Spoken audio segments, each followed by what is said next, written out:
Hello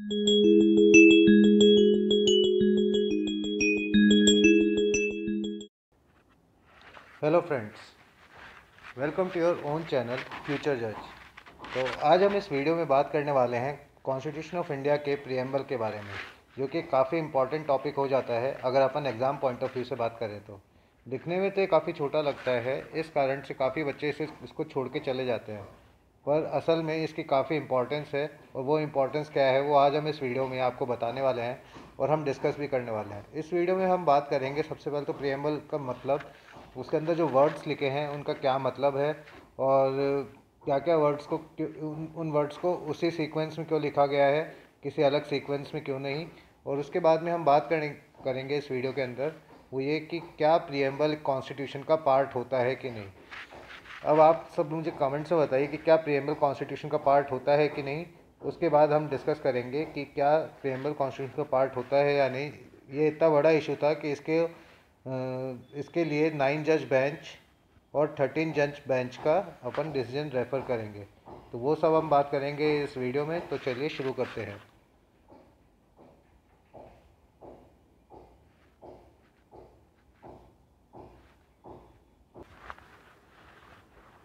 तो हम बात करते हैं अब प्रीएम्बल के मीनिंग की। प्रीएम्बल का क्या मीनिंग होता है, इसमें जितने भी वर्ड्स लिखे हैं जो रेड बोल्ड लेटर्स में आपको दिख रहे हैं, इनका क्या मतलब होता है और इनके आगे इनको इन सीक्वेंस में क्यों लिखा गया है। तो इन सब वर्ड्स के बीच में क्या रिलेशनशिप है और इस प्रीएम्बल का क्या मतलब होता है, ये सब हम इस वीडियो में डिस्कस करने वाले हैं। तो चलिए शुरू करते हैं।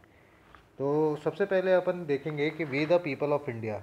We the people of India का क्या मतलब हुआ कि हम भारत के लोग having solemnly resolved to constitute India into a sovereign socialist secular democratic republic। तो पहली लाइन से क्या पता चलता है हमें कि इसमें लिखा हुआ है कि हम जितने भी भारतीय लोग हैं वो इंडिया को कैसा बनाना चाहते हैं, सोवरेन बनाना चाहते हैं, मतलब सबसे बड़ा, वर्ल्ड में सबसे बड़ा, सोशलिस्ट मतलब ऐसा जो कि सोशल जस्टिस के ऊपर बेस्ड हो, सेक्युलर जिसमें हर धर्म का समान माना जाता हो, और हर डेमोक्रेटिक, जैसा कि आप सभी को पता है कि India is largest democracy of the world, जहाँ पे प्रेसिडेंट या फिर जो सोवरेन होता है वो पीपल के द्वारा इलेक्ट किया जाता है। यहाँ पे इंडिया में इनडायरेक्टली पीपल ही प्रेसिडेंट को इलेक्ट करते हैं। फिर आता है रिपब्लिक। तो to secure all its citizens, तो हम इंडिया को ऐसा बनाना चाहते हैं, sovereign socialist secular democratic republic, ताकि क्या हो सके, ताकि जितने भी सिटीजन्स हैं उनको एक सिक्योरिटी मिल सके। किस चीज़ की? उनको ये मिल सके कि जस्टिस की सिक्योरिटी, लिबर्टी, इक्वलिटी।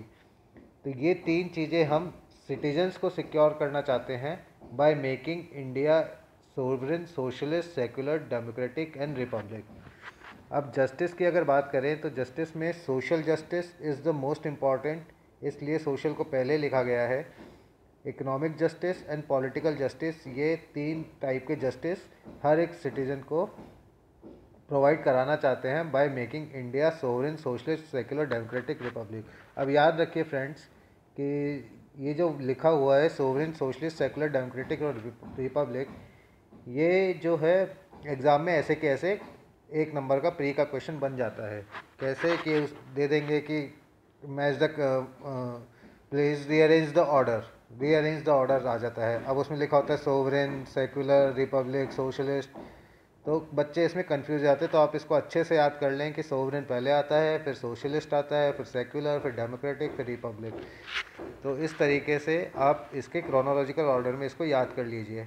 तो इंडिया को ये सब बना के सिटीजन्स को सिक्योर करना है, जस्टिस, लिबर्टी और इक्वलिटी। ये तीन चीज़ें सिटीजन्स के लिए सिक्योर हो जाएंगी अगर इंडिया ऐसा बन जाता है। तो फिर अगर ये सब हो जाता है, हर सिटीज़न को ये मिल जाता है जस्टिस, लिबर्टी और इक्वलिटी, तो फ्रेटर्निटी प्रमोट हो जाएगी सबके अंदर। फ्रेटर्निटी का मतलब क्या होता है? फ्रेटर्निटी का मतलब होता है भाईचारा, भाईचारा, वननेस, फीलिंग ऑफ वननेस, मतलब एक दूसरे के वास्ते, एक दूसरे के लिए। ये होता है फ्रेटर्निटी। तो ये फ्रेटर्निटी प्रमोट हो जाएगी, जिससे क्या होगा, अगर हर एक बंदा एक दूसरे के बारे में सोचने लगेगा तो हर एक बंदे की, हर एक इंसान की इंटीग्रिटी और डिग्निटी बढ़ जाएगी। और अगर हर एक इंसान की एक देश में डिग्निटी बढ़ जाती है, उसको डिग्निटी मिल जाती है, तो देश की भी यूनिटी और इंटीग्रिटी अपने आप आ जाती है। तो ये हो गया प्रिएम्बल का मतलब इन लेमेंस लैंग्वेज। आपको बहुत सरल भाषा में मैंने समझा दिया है, बाकी इसमें बहुत कुछ है देखने को, लेकिन अगर एग्ज़ाम पॉइंट ऑफ व्यू से देखें तो जितना मैंने बताया उतना आपके लिए काफ़ी है, उतना सफिशिएंट है आप सभी के लिए कि हम इंडिया को कैसा बनाना चाहते हैं। हम इंडिया को बनाना चाहते हैं सोवरेन बनाना चाहते हैं, सोशलिस्ट बनाना चाहते हैं, सेकुलर बनाना चाहते हैं, डेमोक्रेटिक और रिपब्लिक बनाना चाहते हैं, ताकि उसके लोगों को जस्टिस मिल सके, लिबर्टी मिल सके, इक्वालिटी मिल सके। और अगर ये तीनों मिलेगा तो उनके अंदर फ्रेटर्निटी की भावना जगेगी, यानी वननेस की भावना जगेगी, भाईचारे की भावना जगेगी। और अगर वननेस की भावना जगी तो उनकी डिग्निटी बढ़ेगी, डिग्निटी इंक्रीज़ होगी लोगों की। और अगर लोगों की डिग्निटी इंक्रीज़ हुई तो फिर पूरे कंट्री की, पूरे नेशन की यूनिटी और इंटीग्रिटी बढ़ेगी। तो इसके अंदर दो तीन क्वेश्चन बनते हैं, वो अपन ये देख लेते हैं। एक तो मैंने आपको बता दिया कि इसका ऑर्डर आपसे पूछ लेते हैं। दूसरा ये कि कौन से अमेंडमेंट से ये कौन से अमेंडमेंट से आया था। दूसरा क्वेश्चन ये हो जाता है, ये 42nd अमेंडमेंट से आया था ये सब।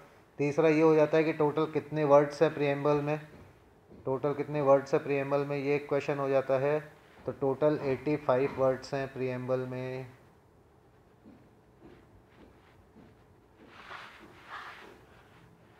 टोटल 85 वर्ड्स है प्रिएम्बल में, ठीक है सर।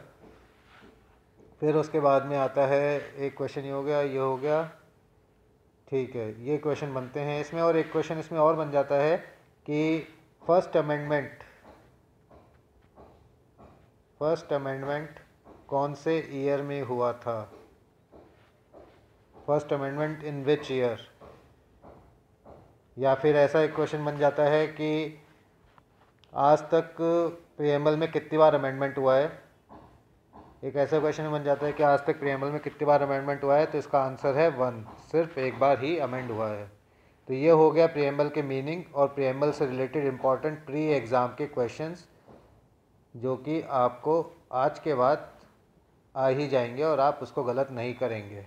आप जब भी उन क्वेश्चंस को एग्ज़ाम में देखेंगे तो आप याद करेंगे इस चैनल को, जिसका नाम है फ्यूचर जज। प्लीज़ सब्सक्राइब ज़रूर कर दीजिए, आपके लिए इतनी मेहनत करके ये वीडियो बनाते हैं हम, इतनी रिसर्च करते हैं, इतनी क्वालिटी कंटेंट लाते हैं। प्लीज़ सब्सक्राइब करिए और लाइक करिए, लाइक एंड सब्सक्राइब।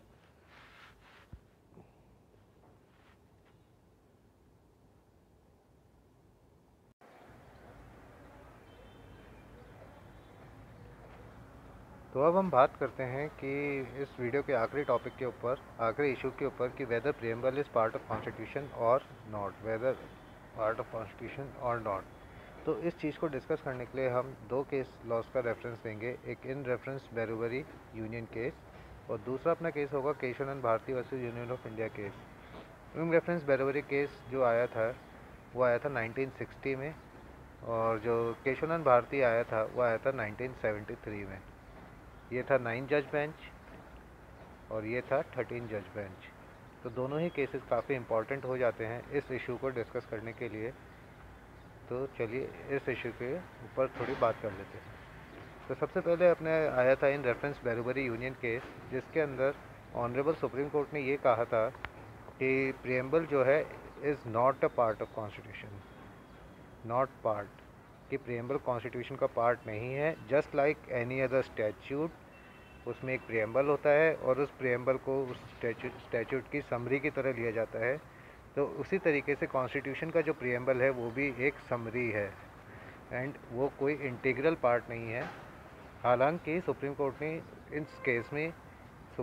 इस केस में ये भी कहा था कि जो प्रिएम्बल है वो एक as a key to open mind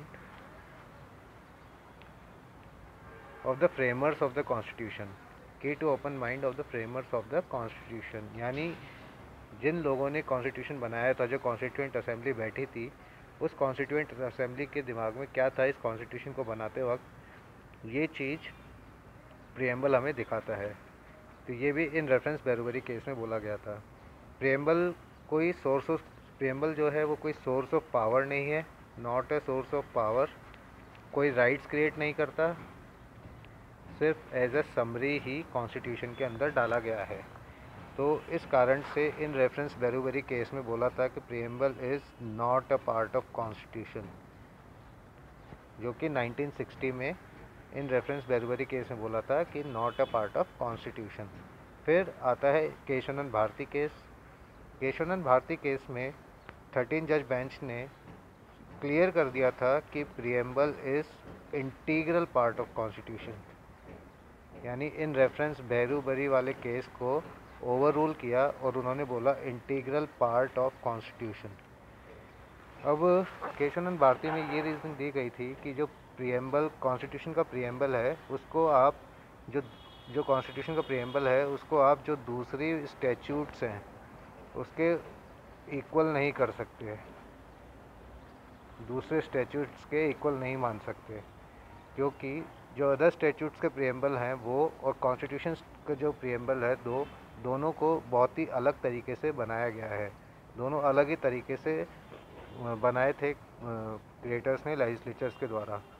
तो जो प्रियम्बल है वो इंटीग्रल पार्ट ऑफ कॉन्स्टिट्यूशन है। Preamble is integral part of constitution, ये चीज़ बोली गई थी केशवानंद भारती केस में। दूसरी चीज़ केशवानंद भारती में ये भी बोला गया था कि ये सही बात है कि preamble is key to open mind of framers, और ये काफ़ी इम्पॉर्टेंट है हो जाता है टू इंटरप्रेट द प्रोविजंस, मतलब to interpret the articles of the constitution. क्योंकि प्रियम्बल जो है, आप सभी को अगर बेसिक स्ट्रक्चर पता है तो प्रियम्बल एक एसेंस है बेसिक स्ट्रक्चर का। Preamble is not basic structure but essence of basic structure, shows the essence of basic structure। इसलिए प्रियम्बल जो है काफ़ी इम्पोर्टेंट हो जाता है, और कॉन्स्टिट्यूशन का प्रियम्बल जो है वो दूसरी स्टैट्यूट्स के प्रियम्बल के मुकाबले ज़्यादा इम्पोर्टेंट होता है। तो आज के वीडियो में इतना ही। नेक्स्ट वीडियो में मिलेंगे हम दूसरे टॉपिक के साथ। और आप प्लीज़ यार वीडियो को सब्सक्राइब करिए, चैनल को सब्सक्राइब करिए, वीडियो को लाइक करिए, ताकि हमें थोड़ा मोटिवेशन मिलता रहे। अब आप लाइक नहीं करते हो तो फिर हमें लगता है कि पता नहीं, लोगों को शायद पसंद नहीं आ रहा है। आप प्लीज़ अगर आपको पसंद आ रहा है तो सब्सक्राइब करिए, subscribe, like and share. Thank you, मिलते हैं अगले लेक्चर में।